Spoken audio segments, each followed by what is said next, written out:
The entire team at Emsolation want to acknowledge that we are gathered on the traditional lands of the Wurundjeri people. We want to recognise that we are recording and telling our stories on the stolen land of our country's first storytellers. We wish to pay our respects to all Wurundjeri elders and ancestors, and to extend that respect to any First Nations peoples who listen to Emsolation. We recognise Aboriginal and Torres Strait Islander peoples' continued connection to the land and waters of this country, and acknowledge that sovereignty was never ceded. Always was, always will be.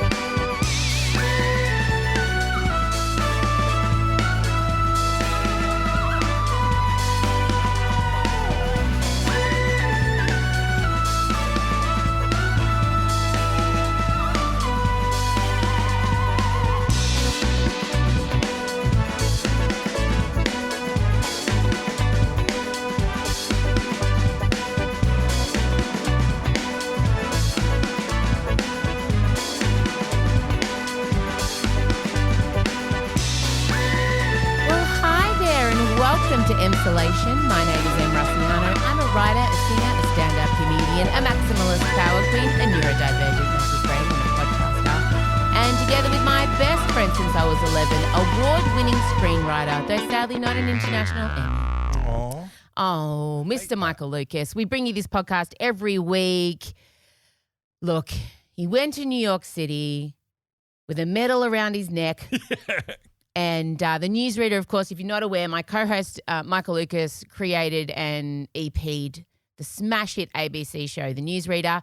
Season 3 promo is out now, and they were nominated for an International Emmy Award. He and Joe Werner, his other co-executive producer, went across. Sadly, they did not win. No, but he got to see so many musicals. Yes, was a strong alternate runner-up. I think is what we're going to say. Hey, there's lots going on. We are obviously getting to the end of the year, but there's still so much for you all to be involved in. My Arena Spectacular is now just over a week away. Margaret Court Arena / MC Arena, as we have renamed it, will not know what's hit it. I'm telling you, tennis players will be picking glitter out of their crotches for a decade to come. If you'd like to come along, you still can. I'd love to feel it. Truly, we've added Down the Witch's Road as part of our set. We rehearsed it this week. It sounds amazing. I, of course, refer to the Agatha All Along anthem. Oh. Down, down, down the road. We've added it, and it is stirring. If you are or not, and I want you all, if you're coming along, chant it. Raise your broomsticks to the air. We'll have purple light permeating the Margaret Court Arena. So that's very exciting in just over a week. But today, something a little different for you all. And don't ever let it be said that this show cannot be highbrow, because every now and then one of our very clever friends rubs off on us. And I speak of the incredible Santilla Chingaipe. She is one of my dear friends. She's written an incredible book called Black Convicts. So joining Michael and I today on Emsolation is filmmaker, historian, documentarian, academic and author and best friend, Santilla Chingaipe. She has spent the last 7 years writing Black Convicts. And this book, when I tell you, and we say it a couple of times in the interview, it's really going to shake the foundations of how this country views itself. The identity of this country needs to be called into question, how it was shaped, who shaped it, what we're taught in history and why we're taught it is completely presented in a fresh and look, it blew my mind, some of the things Santi uncovered, but things that were hiding in plain sight, things that she was able to find and present in a new way that, we all sat through learning about the First Fleet, but Santi found, in fact, there were 15 non-white convicts that came here, and they, of course, were part of how Australia was shaped, but have been erased from history. A lot of them have been because of who was telling the stories of these people. So she spent so much time, energy, effort, blood, sweat and tears on this book. I can't tell you, I met her when she was 2 years into it, and to see her finish it and birth it into the world was so I don't know how to describe it. I don't think I've ever felt so proud of a person I didn't grow in my womb. It's going to challenge you. It's more dense than we usually are. It's a topic that can, well, trigger debate. Yeah. But it's important to remember Santilla's work is deeply researched. She has taken the utmost care to not editorialize it in any way. And as a Black woman, she could. Yeah. But she just presents the straight up facts that she found in the archives in such a way that it is accessible for people like you and I and Michael who don't necessarily spend our times kicking around the State Library of Victoria. So I think it's a really important conversation. I'm proud we're doing it on Emsolation. Stick with us. Stick with it. You can do it. And at the end of it, have those conversations with your kids and your partner and your parents. And, you know, maybe don't bring it up at Christmas lunch or something like that. But Give it to everyone for Christmas. I love that idea. Yeah. Halfway through, you're going to be hearing a little snippet of the sealed section this week. Marcella and I, my daughter, we review Hot Frosty. Hot Frosty. Don't worry, the highbrow doesn't stay for long. While we are talking about a very important historical book that's been written, we do also review a snowman who comes to life, and I have a lot of questions around how his penis doesn't melt during. Yeah. So you'll see there's a lot of things there. You know, there's stalagmites, highs and lows, you know, intellectual highs, intellectual lows. That'll be coming up as well. Thanks for being here. Go out and buy Black Convicts. Sit back and get ready to have your minds collectively blown by my friend, the incredible Santilla Chingaipe. Hello and welcome to a special edition of Emsolation where we are in conversation with writer, documentarian, academic, journalist and ballet dancer, Santilla Chingaipe. What a combination. I wasn't ready for that. And recent ballet dancer too. Yeah, she's taken on, because she's not doing enough, she's taken on the art of ballet. I'd like to come with you to a few classes. You should actually. I think you'll really like it. Yeah. I feel though that you will get competitive. Oh yes. That's my only. You say that like it's a bad thing. No, it's wonderful. You are the person that blew your hammies Both because hamstrings. yes, and ruined My an athletic career. career because you were too competitive and wanted to go to an aerobics championship. Is that correct? Yes. Yeah. Yeah. I did study ballet. Yeah. Mm-hmm. I did enjoy doing it. Of course, it did end my career when I tore both my hamstrings. Also, I cut my hair short, which pissed my ballet teacher off. Really? Is Yeah. that? Oh. Well, you had to have the slick back bun. Back in the day of the Royal Academy of Dance or competitions, the RADs, The bun. the bun. Hey? No, Santilla's got. You've Oh, got. yes. You're good to go. Yeah. You're in You a know, ballet bun today. Ready. Yes, I cut my hair and it was a big no-no because you were judged on the smoothness of your... They don't do that at the adult ballet classes. They're not expecting too much from you, just to show up. Do your best. Is Sandy's mic level okay? Yeah, just get it. Can you a hold little it up bit close? closer. Yeah. I'll do that. Sorry. Yes, we've got a broken mic stand. It had erectile issues. So Sandy's holding it. We don't normally make our guests hold their own No, I mics. feel rude. I do feel rude. It's all right. My father would be horrified. Sandy's also one of my dear friends and easily the smartest person I know. Sorry, Michael. The thing I love most about Sandy is her unflinching curiosity. She's the person I go to for sticky conversations because you're able to you go there with me. Like it is a hectic table tennis match and I love it. Yeah. I don't think it ever gets hectic though. I don't feel like. No, in a good way. Yeah. Okay. I only ever use hectic in a positive Yeah, it's connotation. actually always a positive adjective for you. Yeah. I enjoy. You hit back straight away. Yeah. And no question goes unconsidered. Everything is nuanced. There's no black and white thinking. And that's why I love having conversations with you because I never feel like I'm going to get trapped in feeling like I'm saying the wrong thing or thinking the wrong thing. Yeah. And I often do think the wrong thing. And that's okay. Yeah, But it perfect is. Like, I'm combination. kind of like, you know. Yeah. If Sandy developed an interest in musicals, I'd be fucked. Well, we found this morning she has no interest in musicals. Thank God. Yeah. Hasn't even seen The Wizard of Oz, everyone. No. Wizard of Oz. What was the other one? Wicked. That obviously. Return to to Oz. Oz. Beaches? Yeah, No, beaches, no. She's I seen haven't Steel Magnolias though. Yes. Okay. Yeah, so that's Yeah. fine. And That's this- not a musical though. no, Yeah. No. should have been. And this The morning, emotional heights it hit. and this morning said to me, "I'll just never see the Wicked movie." And what did I say? You said that is non-negotiable, and that's a precondition of our friendship. And you're going to sit there and you're going to provide the director's cut commentary. Yes, I am. I am trying to figure out a way out of this. Absolutely not. Your Christmas is sorted. I cannot wait. Sandy's written a book called Black Convicts, and when I tell you she is literally changing motherfucking history. Who am I, Samuel L. Jackson? I'm not being dramatic. I'm really proud of you in a non-condescending way. Thank you. Michael and I have kind of been on the inside of this book for the last 4 years, maybe 3 years. You've Yeah. been going 7. Yeah. All of the 2020s, it feels like.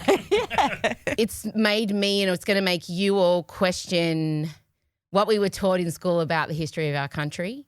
And I'm kind of ashamed, Santi, that it's taken me till 2024 to even question the things that we were taught. Michael, yeah. Same. But also, to be honest, not even just in school, because I remember developing, I'm a nerd. I love history books. I was reading The Fatal Shore. And so I was topping up the school with, expanded literature and historical works well into adulthood. And there is still, and to be honest, and also you've previously done a documentary which covers some terrain that's included in this book. And even now reading this book, there's still things where I'm like, hang on, what? Yeah. I did not realise that. I mean, I don't think I fully there's so many things to talk about. We will. Let's go from the very beginning. I love an origin story. Yeah. Take us to the moment Black Convicts was born in your amazing brain. I talk about the moment in the NGV. Oh, okay, that moment. Yes. So the thing is, it wasn't any one thing, but the NGV moment was what sort of made me go, I think I should start researching this. So I'd gone to an exhibition at the NGV very last day, and it was called Colony, and it was looking at the story of British colonisation on this continent, and there were two narratives.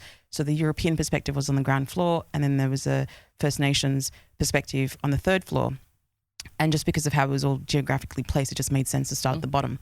So that's where I began. And then right at the start, there's like this big label, and it was just telling the story that we all got told at school. This fleet of British ships leave, they arrive, mostly British and Irish convicts, but also I think it was Jews and Africans were on the first fleet. See, I didn't know that. Did you? So you already knew that?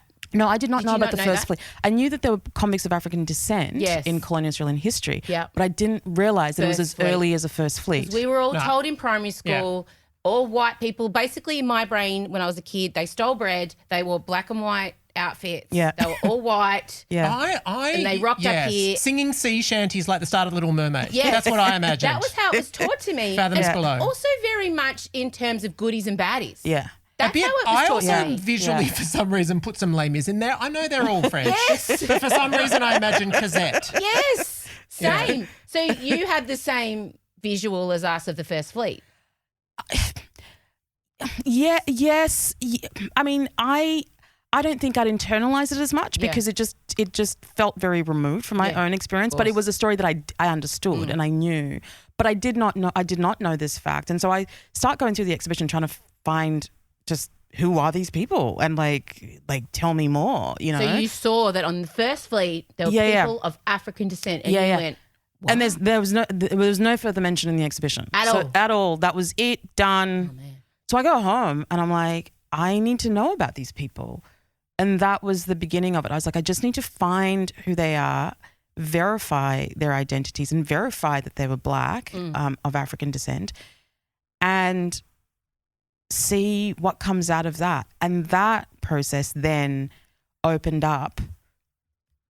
It was The- huge. the So you got journey the of, like- fellowship, the 2018, you got the fellowship at the Yeah, State Library. yeah. And you thought you're just going to go in and do what you just said. That was You're what I like, it's was going to be chill. Yeah, and to be honest, and what I wanted to like as an outcome was going to be like, this was me thinking I was going to be Steve McQueen, and just like a video work that just responded to, but not because I didn't want to sit be with. deep. I didn't want to sit with the detail. Exactly. I was like, I just was like, oh yeah, I could just, And Steve McQueen, the celebrated director, by the way, not Yes. the movie star. Yeah, just no, in case yeah. anyone. Yeah. Sorry. and then as I just was going through the verification process, I start looking at these. So the arrival documents that are in colonial archives are called indents, and they give you the ship details and of every convict that was on the ship. And the very early ones are very simple. So they tell you the name, they'll tell you the place of origin of the convict, the term of their sentence, and what they were convicted of. And so they're not very helpful in giving you a sense of They were. race and things like Were that. there anyone that was stole a loaf of bread like we were taught? Yeah, no, there were a lot of people that stopped. Like there were Okay. some. I mean, if you look at the back of the book where Yeah. I've got all the convict names and some of the. And I even love some- that you did that. Thank you. I love that you included that. It's also when you click on the PDF in the podcast and in the audio book Yeah. that it comes up. Their names come up. Yeah. And they're embossed on It made the me cover. really The teary. cover Yeah, there. it's all over the cover. It made me really teary Yeah. because they were There were people. erased. Yeah. They were whitewashed out of. I'm getting teary talking about it, and it's taken till 2024, incredible black woman to put them back where they belong. And we're talking important. about on the first fleet alone, like 15. Yeah. So the first 15. So to verify them, I had to go through trial documents. So that's when I start. It's using the language of the time, which was incredibly racist, and that's how I'm able to pick up these people and their racial background. It's through those trial documents. It's through how they're recorded when they arrive here in the colony. So some of the early colonial authorities in New South Wales are recording some of these men and describing them based on their race. And so that's why I kind of say that there's every chance that there are many, many more, but it's just really difficult to verify them. And also because, you're looking at a period in history where people have very anglicized names. So the name alone it's not helpful. Most of the names of the black convicts in the book are very, very anglicized names. And most of the time you're writing, we don't actually know what they would have been called amongst family, friends. Well, that's it. co-workers. Particularly enslaved people, particularly those who were born enslaved. And so once I got through that verification process, so I'm looking at these indents, and as you start looking through these indents, you start then seeing everyone else that's on these ships.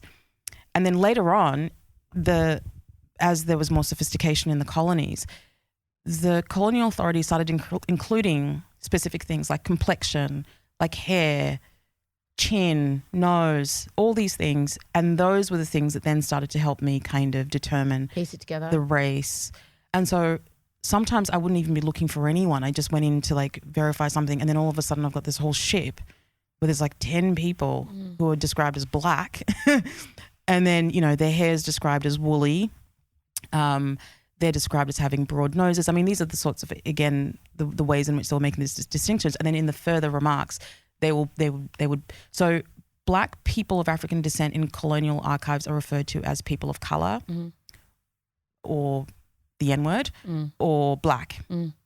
And so that would also be added to that. And then but when I would see that, I'd be like, holy shit. Can I swear? Yeah, of course. It's my fucking podcast. You know me. I'm like, I wasn't looking for you. Like, what is going on? Oh, and they then were just emerging. it was just, to you, the ancestors. And then it started to get very overwhelming because I'm going, Yeah. who are these people? And then, yes, you had people, particularly the black convicts that came from England. They were petty criminals. Most of them were petty criminals. But even that context, even when you think about white convicts, even that context of criminality is so nuanced, because what's happening at the time, you've got these wars that have led to this economic situation where poor and people of colour are finding themselves in the streets of London trying to feed themselves. And so they don't have, and then they're being punished for trying to eat. And so there's one black convict that I have in there who I think he stole, like it was a chunk of meat. And already that's like, this person's just trying to feed himself and his family, and then he gets ripped away from his community. And then you're sent to the other side of the world for 7 years, 14 years. And and so even just that, thinking about criminality in that context becomes even more complicated, because it's not, and obviously there are people that were convicted for very, very serious crimes, absolutely. But for a lot of these, particularly because they were poor people, it was about survival. And they were failed. They were failed by the state, and they were punished. And I think it's important to also sit with that nuance. Like, it's not, I think some of the narratives that have tried to make us look at our convict past in a way that, we should kind of be embarrassed about in many ways. I question that narrative as well, because I sort of go, a lot of these people, not even a lot of them, all the convicts that were brought here came against their will. None of them came by choice. It was all, and that's complicated. That's not something that we have to necessarily be ashamed of. It's just something that we have to sit with, that complexity of like, what does it mean? Yeah, but no one that you're expecting a level of. I've just been shocked at how much you've copped, for lack of a better term, where you're just presenting archival information, you're presenting facts, and people take it so personally when you're just saying, "Hey guys, why don't we just have a think about the history of our country?" Yeah. Let's just have a chat about it. But I to be honest, are you shocked by how? No, because what I'm getting, what any writing of history is that it's writing about identity, right?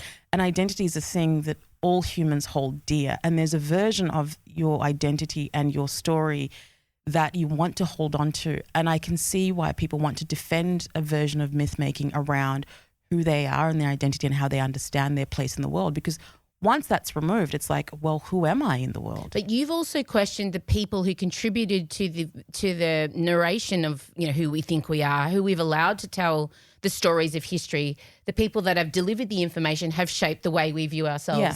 And that was what really got me when I'm reading your book and you brought that up. I'm like, holy shit. All the stuff that I've taken as fact sitting in my year 7 history class, Australian history class, was written and told by white guys. Yeah, and that perspective is valid. Like it's not to say but it's not the only one. But it's not the only perspective. Absolutely, and we were never taught the other one. No, or other perspectives, Yeah. not just of comics of African descent, but even the Indigenous histories, even class, even just that thing of class, of gender. There's so queer histories. I mean, there's so much nuance that Yes. still wasn't covered. But the thing as well is that and in academic history, people know this, that historians aren't objective. Like what informs your historical inquiry is shaped by your experience in the world, your lived experience, because that's what's driving you to look at something. This is going to shock you. We are not an academic historical podcast. No, Okay, I mean, Speak for yourself. No disrespect to everyone, but you say that like it's like it's obvious to me, who's not an academic historian. No. The reason why I didn't know that. But that's the reason why I said that. Yeah. As in within academic institutions, this is accepted. I It's didn't not. know. But unfortunately, and this is another issue that I just have with academic institutions, is that they're just not very good at communicating. They need to tell us. They do.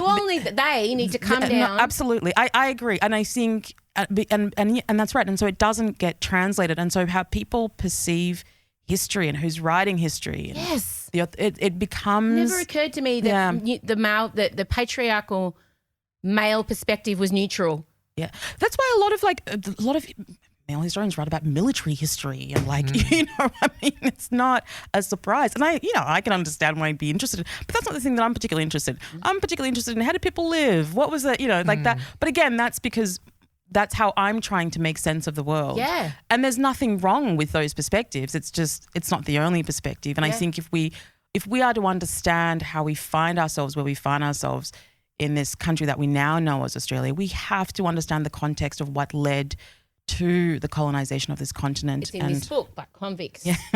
Please go and buy it, listen to it, do all the things. I'm just going to keep interjecting because you're my friend and it's my job to pour your last 7 years of your life. There'll be more of our chat with Santi coming up after you hear what's happening on the sealed section this week. We now have some questions that you all have sent in to Chella and I. Let's move to those. Hannah, time to roast each other with pleasure. What's the most ridiculous thing you've ever witnessed the other person do? Your favourite fail moment. I'll go first. I didn't have time to prepare. Chella makes disastrous choices in her love life. And for some reason, what I want to say is Odie, her sister, has come straight out of the blocks into a Hallmark-worthy romance with this lovely young man who we all like, which is rare. He fixes things. He's tall. He's handsome. He respects women. We're waiting for the penny. I'm sure there's something wrong, but so far, so good. So it's a bit boring. I'm like, oh, she's great. He's nice. You found a good one. Thank God. I can't make fun of her about anything, but this one. Where do I begin? I think that's it. That for me brings me endless joy. And I said it to you. I said, I'm going to admit something to you that makes me a bad parent. I get way too much joy out of your terrible romantic choices. And sometimes she tries to get me to help her make decisions and I refuse because I don't want to destroy the plot line. I don't want to play God. What if I tell her to do something positive and it ruins my entertainment? Oh my God. And I actually find happiness. What do you want to roast me about? So many things. If you want to catch that extremely intellectual chat, you need to be an Emsolation Extra subscriber. And to do that, you can go to emsolation.supercast.com. do it. The reviews for M. Rusciano's groundbreaking Outgrown show are in. Express Mag said, Rusciano is a comedic force to be reckoned with. Anya Marcus wrote, this show is an honest blend of raw emotion, biting humour and a celebration of growth. Don't miss your final chance to see M. Rusciano's Outgrown. One show only, Saturday, December 7, Margaret Court Arena. Go to frontiertouring.com/M. Rusciano. Now back to Santilla.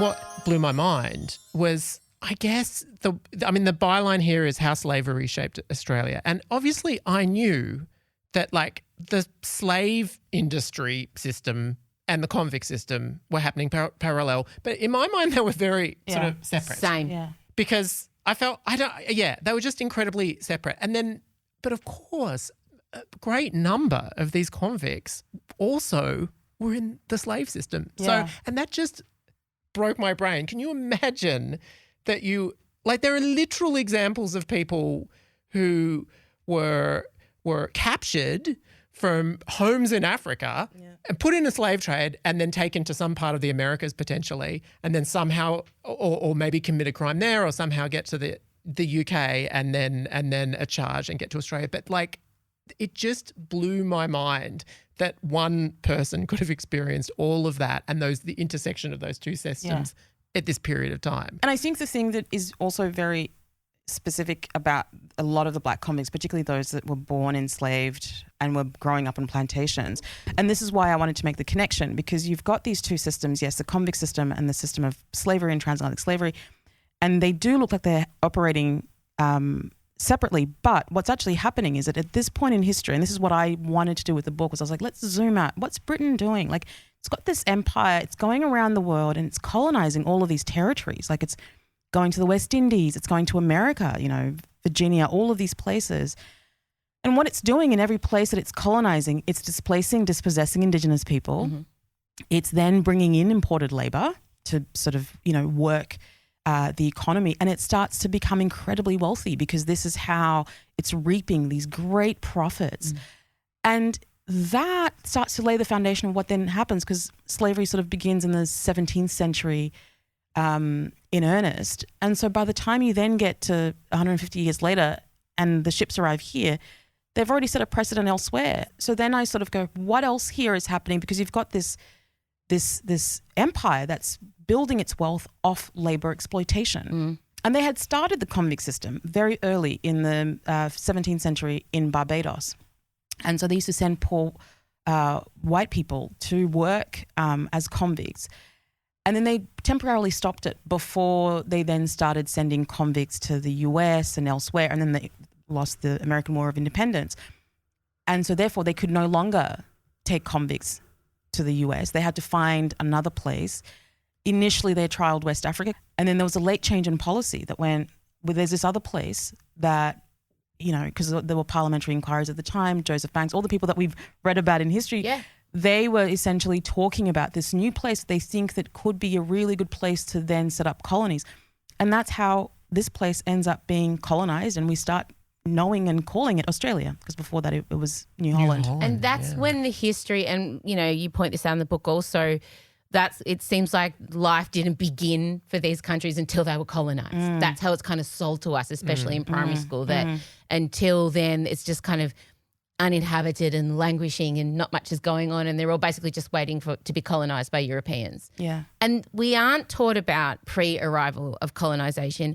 But what I wanted to ask you was, I feel like this sense of urgency about this information, and is there like a central history emergency hotline that you can call and be like, guys, we really need to talk about what we're teaching kids in primary school about the history of their own country? Because when was the moment that you're sitting in the big library in Victoria and you've gone, oh my God, did you have that moment of call the president of the world? It was actually during 2020 with the Black Lives Matter. And what was happening was, because at that point the version of the book that I was writing was just telling the stories. I was like, oh, I hear these stories of these people, and I'd started to see patterns, because again, like I said, some of the ships, you'd see these people and then you'd look at the crimes and it'd be like mutiny, and you're like, mutiny? 1830 in Jamaica. And I'm like, what happened in Jamaica in 1830? Yeah. Turns out the biggest slave rebellion in British history happened in Jamaica, and it was because of that rebellion and also the price of sugar dropping, and also the growing abolition movement in England that led to the end of slavery. And so you've got this very pivotal moment in history happening, and these black convicts are at the center of it, and the people who are not executed are transported, because transportation was the second worst punishment. And so I sort of thought, this is so interesting. But again, I wasn't I'm reading the news, the protests are happening, and I'm thinking, this is the same thing that people were, people are objecting to their treatment. They're objecting to how they're, and I went, hang on, maybe there's an opportunity here to zoom out and kind of go, is there a way of looking at these convicts, these black convicts, to help us understand all of the contemporary challenges that we now face, whether it's racism, whether it's, the patriarchy. I mean, with the gender chapter, for example, I mean, thinking about the control of women's bodies starting on plantations, and how that even in the contemporary sense has continued, that women's bodies are controlled and surveilled, and these are things that I did not know. And then I'm sort of like, oh, wow, these are systems that have been put in place for over 400 years and have been so refined. And I think understanding that helps us understand the world that we've then inherited, and also that we stop gaslighting people out of experiences that they're having by actually recognizing that actually these things were brought here. They were brought here by the people that arrived, by the colonial authorities, because a lot of the colonial authorities as well, because again, Britain had this big empire. So you've got these people like Governor Burke, for example, who was the New South Wales governor. He was moving around. Like, he was governor of Barbados at one point. He was governor in the Cape. And so there they've got, incredibly multicultural communities. They've got ways in which they manage and deal with people. And so all these ideas are then ending up here when he's now in charge and in control. And so then the treatment of Indigenous people becomes, then you start to understand how that's then being shaped by everything else that's going on around empire, but also the labor exploitation. And with the black convicts, this is where the uniqueness was for me, was that they're starting off in one system of labor exploitation where their bodies are being literally exploited to power the engine of empire, where women are living under sexual violence constantly because their wombs are literally, because that was by law, slavery was carried by the womb. And so it meant that you were essentially breeding a workforce. So that was also part of the mechanism of your function is to create laborers for this system. And so you've got people that are in this system and being treated this way, and then they object to their treatment. And so they're punished for objecting to their treatment. And then they're brought to the other side of the world, where we've also got a convict system doing the exact same thing, where it's using convict labor to fuel the development of this place. And then the punishments, and this is where the similarities were very striking, was that the punishments in the system of slavery then end up in the convict system. And of course, because it's the same empire that's, dealing with human labor. And so the flogging continues here, being put in chains continues here, the surveillance continues, the ticketing system continues. All of these things are part of the experience of enslaved people. And I just sort of thought, gosh, I can't imagine the trauma of that, but also the trauma of being put on ships, because obviously their own ancestors and some of them who were enslaved would have already gone through that. And then being put on ships to go on the other side of the world. And then you enter a similar system. And not to mention what that all does to the original inhabitants of the land. Absolutely, and the First Nations people. absolutely. Yeah. And and it's complicated, and I don't know what the answers are to any of this stuff. All I know is And you that don't claim to. No, I don't. No, she really don't. doesn't. And No. the people coming for you around that, another one thing that makes me wild for you, and I'll swat them off with a cricket bat. Not just like metaphorically, not physically. You're just giving information. You're a fucking historian. And you're being very rigorous about that. Like you you are. How did you not internalize all that as a black woman? How did you survive the last 7 years? I often look at you and think, how the fuck are you surviving this? Because it's so personal. It is. It is personal. But you know what? I also think it's important that we know our history. And I just think even just having conversations with both of you, like just the fact that, here we are, we're close friends and we can talk about these things, and you can come out of the experience of reading the book going, I've learned so much and there's things that I didn't know.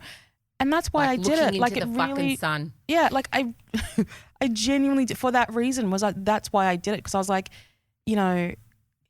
we shouldn't be uncomfortable about engaging with difficult parts of our past. It's hard. I mean, there's a chapter in there that I write about some of the recorded interactions between First Peoples and Black convicts, and some of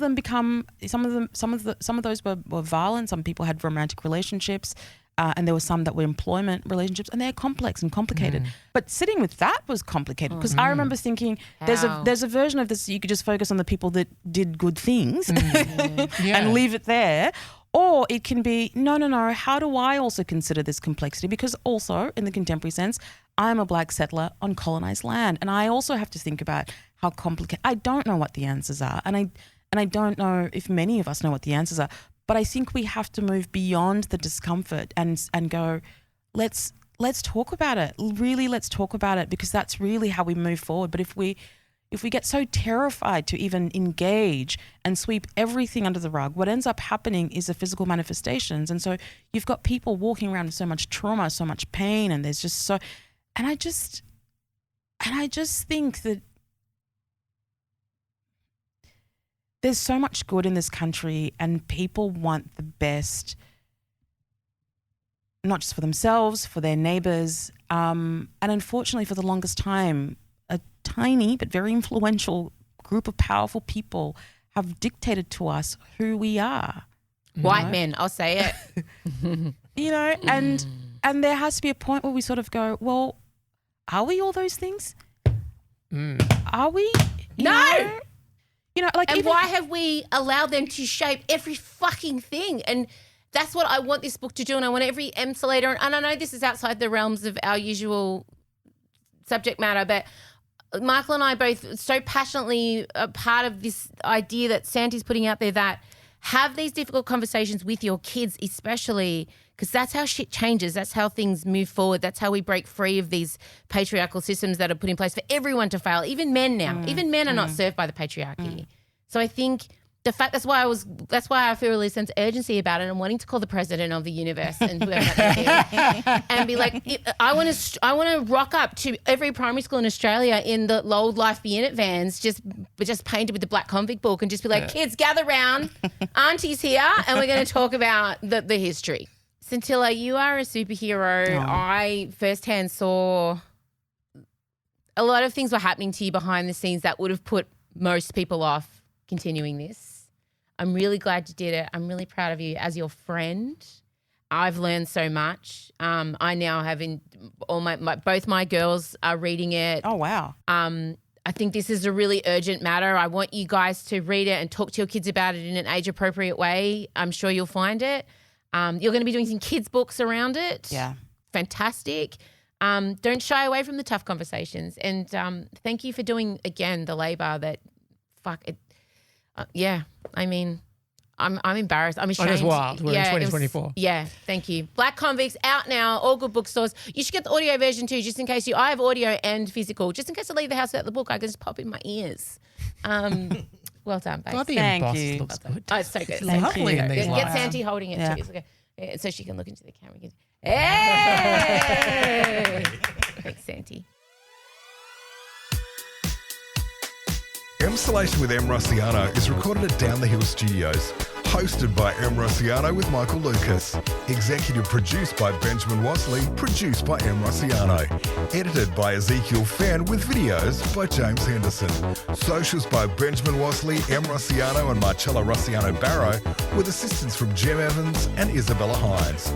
You'll find links to get more Emsolation on Instagram at Emsolation Podcast. And thanks for listening. We can't wait to chat with you again soon.